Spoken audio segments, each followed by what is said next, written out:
Em 2018, a polícia canadense relatou que houve mais de 2 milhões de infrações ao Código Penal, excluindo o tráfego.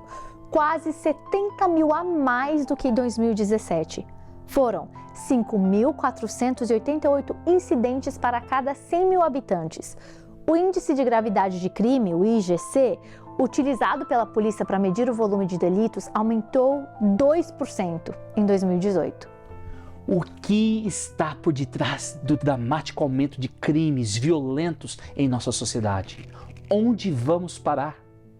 Para nos ajudar no estudo de hoje, preparamos um guia de estudo do episódio. Para ter acesso a ele, escaneie o QR Code que aparece agora para você ou visite nosso website estaescrito.ca. Começa agora o Está Escrito.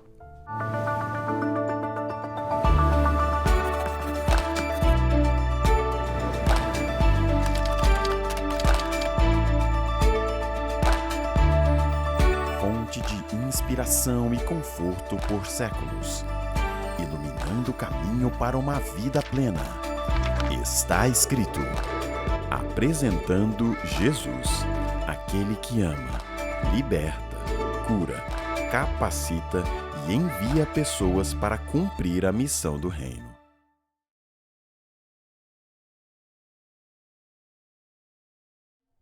O que está por trás do aumento de crimes violentos em nossa sociedade? Assassinato, roubo, estupro, violência escolar, drogas e terrorismo. O que deu errado? Por que o tecido moral da sociedade está desintegrando-se? Existe uma resposta? É possível que o aumento crescente de crimes entre as gerações mais jovens seja o resultado de alguns ensinamentos errôneos atuais em nossas escolas e igrejas? Estamos vendo que não alcançamos a liberdade jogando fora as regras. O código ético e moral de Deus foi e é colocado de lado. Por isso, estamos colhendo os resultados de tamanha tragédia ao ignorar a vontade de Deus para a sua humanidade. Talvez, como uma pessoa disse, se Deus pretendesse que vivêssemos em uma sociedade permissiva, quem sabe os 10 mandamentos deveriam ser chamados das 10 sugestões. Pior ainda é pensar que alguns líderes religiosos chegam a afirmar que a lei de Deus foi abolida ou não é mais necessária observar. O que a Bíblia nos ensina sobre a lei de Deus? Um dos principais ensinamentos bíblicos sobre a lei divina é que ela reflete a imagem do próprio Deus, o soberano legislador que institui a lei como uma extensão e expressão de si mesmo. Salmo 19, 7 a 8 afirma: a lei do Senhor é perfeita e revigora a alma. Os decretos do Senhor são dignos de confiança e dão sabedoria aos ingênuos. Os preceitos do Senhor são justos e alegram o coração. Os mandamentos do Senhor são límpidos e iluminam a vida. Já o apóstolo Paulo, aos Romanos, escreveu: isso, porém, só demonstra que a lei em si é santa, e santos, justos e bons são os mandamentos. Na qualidade de reflexo do caráter de Deus, os 10 mandamentos são de natureza moral, espiritual e abrangente e contêm princípios universais. Aprecio como Charles Spurgeon descreve a natureza divina da lei de Deus.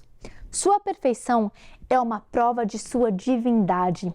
Nenhum legislador humano poderia ter trazido à existência uma lei semelhante à que encontramos no Decálogo. Ela é a perfeita lei, pois todas as leis humanas que estão certas podem ser encontradas naquele breve compêndio e epítome de tudo que é bom e excelente para com Deus ou entre homem e homem.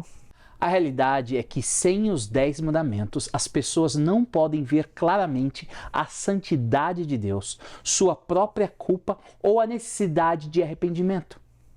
Sendo assim, a lei de Deus nos leva a Cristo. A lei não salva ninguém. Contudo, sem ela, ninguém compreenderia a necessidade de salvação. De modo que a lei nos serviu de guia para nos conduzir a Cristo, a fim de que fôssemos declarados justos pela fé. A desconsideração do decálogo divino tem resultado no aumento da criminalidade, violência, imoralidade e maldade que inunda o mundo. Onde essa lei é aceita, o resultado é restrição do pecado, promovendo ações corretas e se tornando um meio de estabelecer a justiça. Como os 10 mandamentos são um reflexo do caráter de Deus, seus princípios não são temporais ou situacionais, mas absolutos, imutáveis e de validade permanente para a humanidade. O salmista declarou: tudo que ele faz é justo e bom. Todos os seus mandamentos são confiáveis, são verdadeiros para sempre. Devem ser obedecidos com fidelidade e retidão. Já o próprio Cristo, no Sermão da Montanha, declarou: não pensem que eu vim abolir a lei de Moisés ou os escritos dos profetas. Vim cumpri-los. Eu lhes digo a verdade: enquanto o céu e a terra existirem, nem a menor letra ou menor traço da lei desaparecerá até que todas as coisas se cumpram. Portanto, quem desobedecer até o menor mandamento e ensinar outros a fazer o mesmo, será considerado o menor no reino dos céus. Mas aquele que obedecer à lei de Deus e ensiná-la, será considerado grande no reino dos céus. A Bíblia é muito clara ao afirmar que a lei de Deus é eterna. Se a lei pudesse ter sido mudada ou abolida, Deus teria feito essa mudança imediatamente quando Adão e Eva pecaram, ao invés de enviar seu filho para morrer no lugar do pecador, para pagar a penalidade da lei violada. Mas isso era impossível, porque os mandamentos não são leis no sentido de regras ou regulamentos que foram decretados. São princípios revelados do caráter santo de Deus, que sempre serão verdadeiros enquanto Deus existir. Como o inimigo de Deus odeia o Criador, ele odeia a lei de Deus e qualquer um que venha obedecer os mandamentos de Deus. Por isso que encontramos no livro de Apocalipse que Satanás, o grande dragão, perseguirá os fiéis nos últimos dias que observam a lei de Deus. O dragão, Satanás, se enfureceu com a mulher, a igreja, e passou a lutar contra o restante de seus filhos, todos os que obedecem aos mandamentos de Deus e se mantêm fiéis no testemunho de Jesus. Em instantes, voltaremos para aprender mais sobre a lei de Deus. O Está Escrito Canadá está organizando uma Mission Trip a São Tomé e Príncipe, com as nossas ações de 20 a 27 de julho de 2024. Durante a nossa Mission Trip, você poderá ter a oportunidade de ser as mãos e os pés de Cristo, vindo conosco ou patrocinando as nossas iniciativas nas comunidades locais com dedicação inabalável. Seja fornecendo ajuda essencial, cuidando de crianças, distribuindo bíblias ou construindo salas de aula ou igrejas, seus esforços farão uma diferença tangível e duradoura na vida das pessoas que estaremos servindo. Esta Mission Trip a São Tomé e Príncipe é mais do que uma simples viagem, é uma oportunidade de ser um catalisador de mudanças, de causar um impacto duradouro e de agradecer a Deus por aquilo que Ele tem concedido a você. Venha conosco nessa jornada, viajando conosco ou doando hoje para realizar um profundo impacto na vida daqueles que serviremos em São Tomé e Príncipe. Agende um momento conosco para entender melhor o projeto e explorar como você pode contribuir de forma significativa com essa iniciativa em São Tomé e Príncipe. Doe agora mesmo, clicando no botão Doação em nosso website, estaescrito.ca, e escolhendo o destino de sua doação, Impacto São Tomé e Príncipe. Lembre-se das palavras de Cristo, que ao fazermos o bem a alguém, estamos fazendo ao próprio Cristo. Em verdade vos digo que quando o fizestes a um destes meus pequeninos irmãos, a mim o fizestes. Faça a diferença hoje. Comprometa-se com o Impacto São Tomé e Príncipe.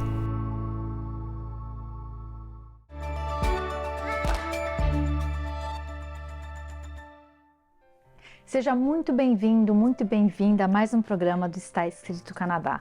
Nós continuamos a nossa série Bíblia Fácil e nós estamos aqui com o nosso querido professor Leandro Quadros, ele tem estado conosco nessa série.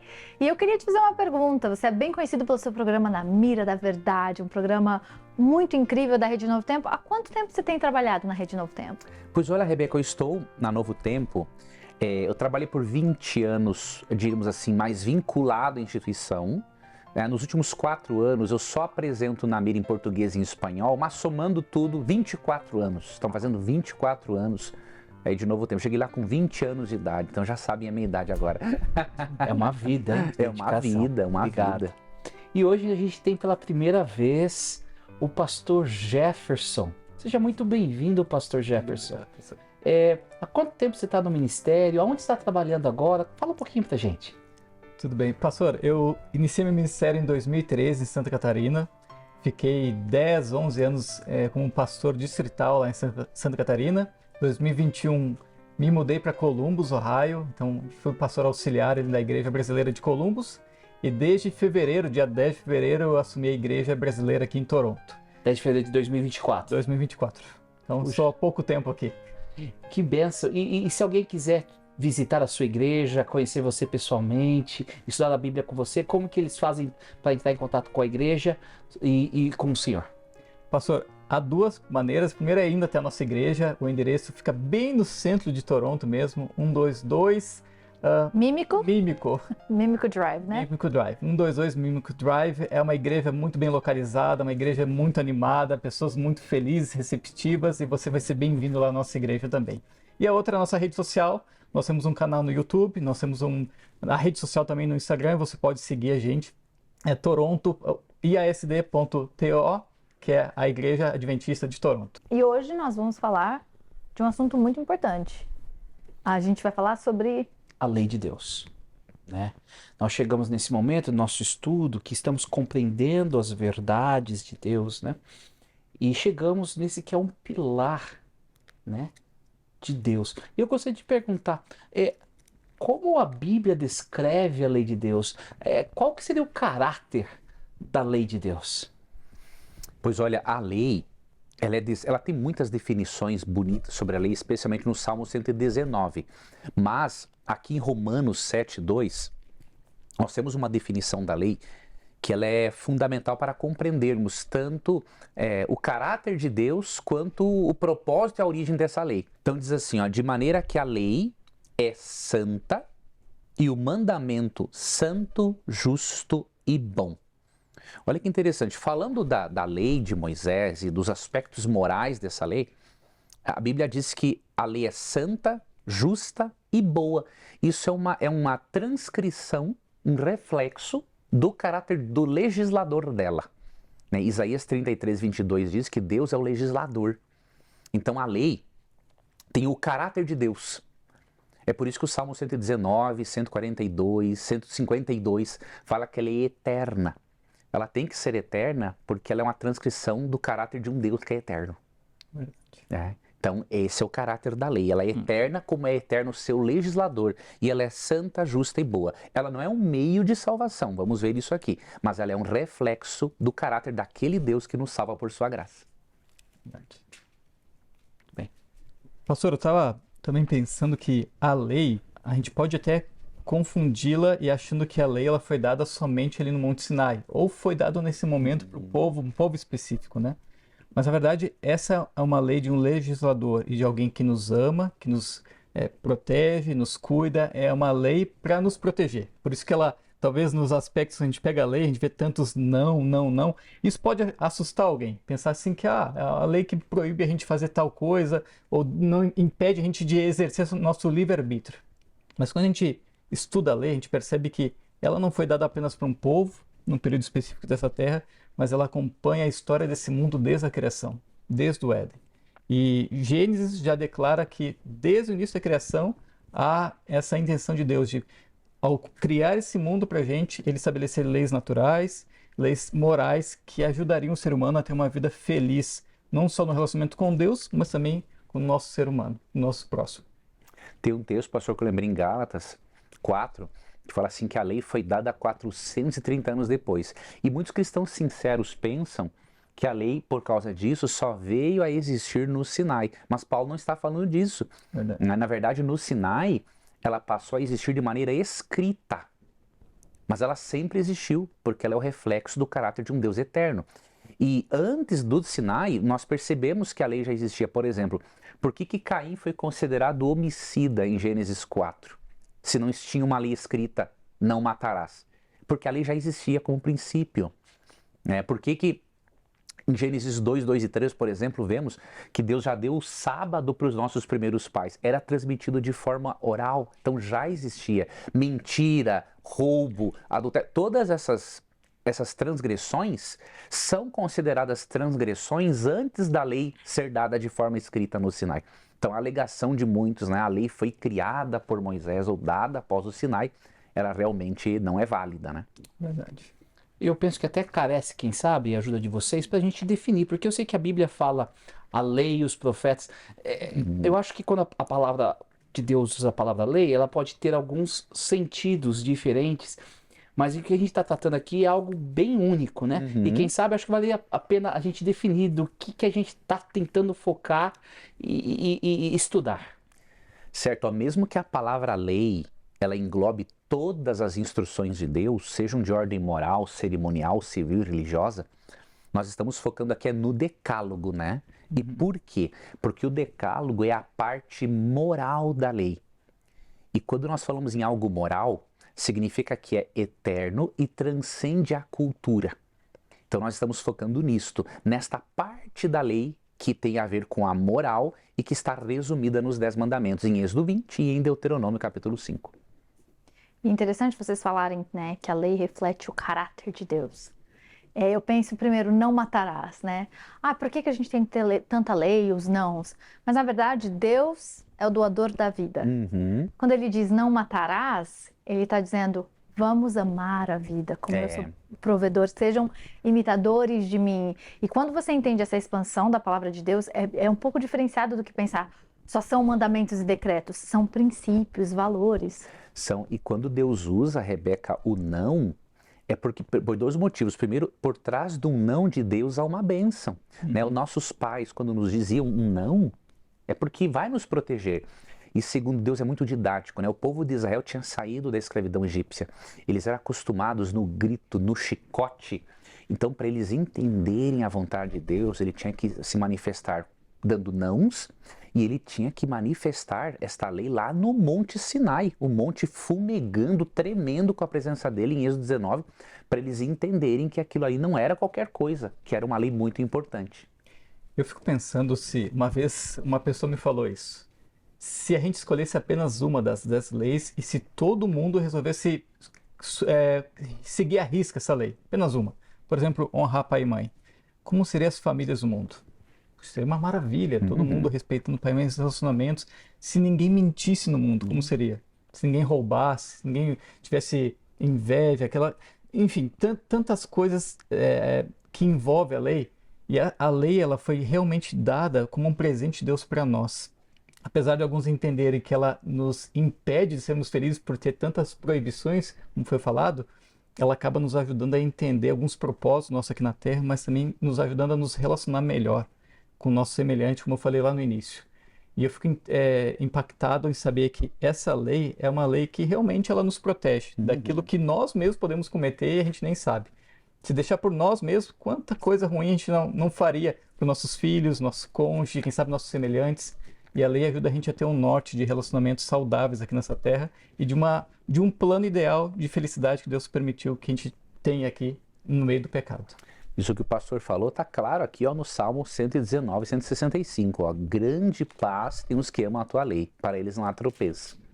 Então, mesmo que ela não seja um meio de salvação, ela é uma fonte de paz, de alegria, né? Porque baseamos nossa vida em princípios. Como o pastor disse, seguindo esta lei, nós teremos bons resultados. Então, ele deu porque nos ama, ele quer o melhor para nós. Verdade. Muito importante esses princípios. E eu li um livro, ele estava comentando por que, quem sabe, o Êxodo 20, o Decálogo, ele tem tantos nãos, né? Ou a forma como foi escrita. E o autor, ele sugeria que Deus se comunicou ao nível das pessoas que ele estava falando. Verdade. Estamos falando de pessoas que passaram, o povo de Israel, um período longo no Egito como escravos, perderam a identidade, com limitações intelectuais, cognitivas, e Deus, de forma mais simples possível, tentou explicar para eles, né? Então usou as palavras que eles entendiam, igual o meu filho, né? Eu tenho uma filha, a Olivia, que é mais velha, e o Christopher mais novinho, né? eu não consigo falar as mesmas coisas pro Christopher da mesma maneira que eu falo com a Olivia, que tem um nível cognitivo diferente. Então eu vejo Deus falando ali. Mas a gente percebe que Deus falou de uma maneira mais ampla e até expandida da sua lei através de Cristo Jesus e o Sermão da Montanha. E eu queria saber de vocês, qual é a relação de Cristo com a lei? Nossa relação é inseparável. Isso é muito importante, pastor, porque muitos cristãos sinceros, eles separam a lei de Jesus. E não tem como fazer isso, né?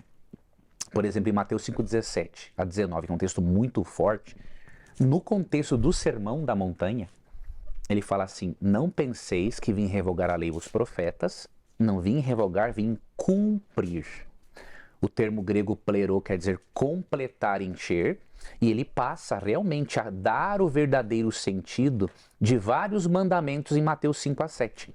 Então, ao invés de abolir a lei, ele amplia o significado dela. Por exemplo, ele mostra que uma das formas de amar os inimigos é fazer o bem, mesmo que eles não mereçam.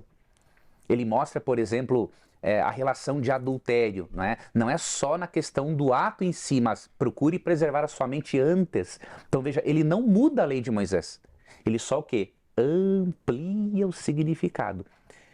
E aí eu lembro de uma nota que eu li, uma vez de uma Bíblia de Estudo Plenitude, uma Bíblia protestante, que mostra a total incoerência da doutrina da abolição da lei. Ela diz assim, Romanos 3,31, Paulo diz assim: anulamos a lei pela fé de maneira nenhuma. E aí eles comentam assim, que a própria cruz é uma prova de que as leis morais de Deus são eternamente válidas. Por quê? Ele morreu na cruz justamente para pagar o preço de uma lei que é eterna. Se ela pudesse ser mudada, Cristo já teria mudado antes no céu, não é? E nem precisaria ter passado por tudo que passou.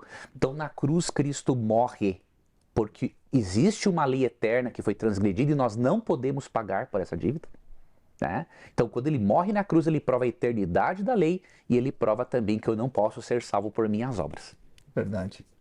Muitos também confundem quando Jesus faz aquele discurso importante, em algum momento pergunta sobre a lei e ele resume a lei em 2 pontos. Muito bem lembrado. E aí nesse aspecto alguns pensam, aí está expressando que Jesus Cristo ele mudou e agora a lei se resume em 2 pontos. Mas na verdade esse resumo equivale à primeira parte: amarás a Deus acima de todas as coisas e ao teu próximo como a ti mesmo. É um resumo dos 4 primeiros mandamentos em relação ao nosso relacionamento com Deus. Isso mesmo. E os últimos 6, nosso relacionamento com o nosso semelhante. Então o resumo, como o pastor muito bem destacou, ele não abole a lei, ele só mostra a essência. Por exemplo, se na universidade um professor me pede, resuma um capítulo de um livro. Quer dizer que o meu resumo agora anulou o capítulo não vale mais nada, eu jogo no lixo. Mesma coisa de Jesus. Quando ele resume o decálogo, resume a lei, ele só mostra a essência, mas os mandamentos continuam válidos. Verdade. E aí entra aquela pergunta, né? Eu devo então guardar a lei para que eu possa ser salva? É assim que funciona essa negociação com Deus? Essa é uma pergunta interessante, né? Porque a gente entende que unicamente somos salvos pelo quê? Pela graça de Cristo. Unicamente os méritos de Cristo que garantem nossa salvação. Mas uma evidência de uma vida de alguém que já foi salvo, que entregou o coração a Cristo, são os seus frutos aqui nessa terra. E esses frutos são acompanhados daquilo que a gente vive, de acordo com aquilo que Deus pede pra gente. E esse resumo está na lei de Deus. Então, quanto mais eu procuro viver aquilo que Deus pediu para eu fazer, mais eu estou comprovando que eu aceitei Jesus como meu salvador pessoal e estou vivendo uma vida de acordo com o plano dele para minha vida. Eu gosto muito, pastor, dessa abordagem, porque tem cristãos que creem que nós somos salvos pela graça e não temos nenhuma relação com a lei. Há cristãos que creem que somos salvos pela graça e pela lei. E há aqueles que creem que somos salvos pela lei. Pois Efésios 2, 8 a 10 equilibra o assunto e resolve a questão. Diz assim, porquanto pela graça sois salvos mediante a fé, e isto não vem de vós, é dom de Deus. Não vem por intermédio de obras, a fim de que ninguém venha a se orgulhar por esse motivo. Então, primeiro ponto, a minha obediência à lei não me torna justo diante de Deus. Eu sou justificado unicamente pela fé em Cristo. Só que aí vem uma pergunta. Deus me salva para eu continuar sendo um pecadeiro ou para me tornar uma pessoa melhor? E aí o verso 10 responde, pois somos criação de Deus, realizada em Cristo Jesus, para vivermos em boas obras, as quais Deus preparou no passado para que as praticássemos hoje. Então, olha o conceito. Salvo pela graça, não pela lei, mas o resultado desta graça é a obediência. Então, eu sou salvo pela graça para a prática das boas obras, como resultado de um processo de transformação diária que Deus vem efetuando em mim. Então, a doutrina da abolição da lei, ela não combina com a mensagem bíblica, muito menos da lei e muito menos ainda da graça de Deus, porque a graça, ela transforma. Muito bem colocado. Eu acho que tem um texto no Evangelho de João, João capítulo 15, onde Jesus fala: se vocês me amam, vão fazer o quê? Guardarei os meus mandamentos. Meus mandamentos, né? Deus não está falando assim, olha, se você guardar os meus mandamentos, eu vou te amar. Não é isso que Deus está falando. Não é, realmente. Deus já nos amou antes mesmo de a gente pedir, né? Nós o amamos porque ele nos amou primeiro, né? Lá em 1 João vai falar sobre isso daí. Deus fala assim, olha, se você quer responder esse meu amor, esse amor que já te salvou, que já te perdoou, faça o quê? Guarde os meus mandamentos. E Deus é um Deus tão bom que Ele sabe a nossa limitação, sabe a nossa dificuldade em fazer o que é certo. E é por isso que Paulo lhe fala algo muito interessante para a gente, que ele fala que Deus ele coloca em nós o querer e o efetuar. Então, se a gente tem dificuldade em guardar aquilo que Deus está pedindo, ore a Deus, faça um voto com Deus, um plano, peça para Ele te ajudar, porque Ele é o mais interessado em fazer a gente ter a vida mais feliz aqui nessa terra. E Ele vai nos ajudar a cumprir aquilo que Ele pede que a gente cumpra. Muito bem colocado, Pastor Jefferson. Você poderia, por favor, finalizar o nosso programa com uma oração? Bondoso Deus, nós queremos agradecer ao Senhor pelo privilégio de podermos estudar a Tua Palavra, de conhecê-la de uma maneira mais profunda e entender que sim, o Senhor tem um plano para a nossa vida.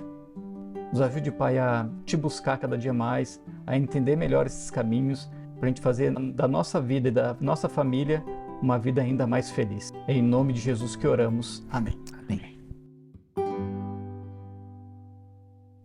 A Bíblia traz muitas informações sobre este e outros temas. Se você deseja aprofundar mais seu conhecimento, queremos te oferecer o curso Bíblia Fácil. Entre em contato conosco e peça já o seu. Para receber sua oferta gratuita deste programa, é fácil. Acesse nosso website em www.estaescrito.ca. Envie um e-mail para info@estaescrito.ca. Outra opção é por telefone. Ligue para 1-800-717-2973.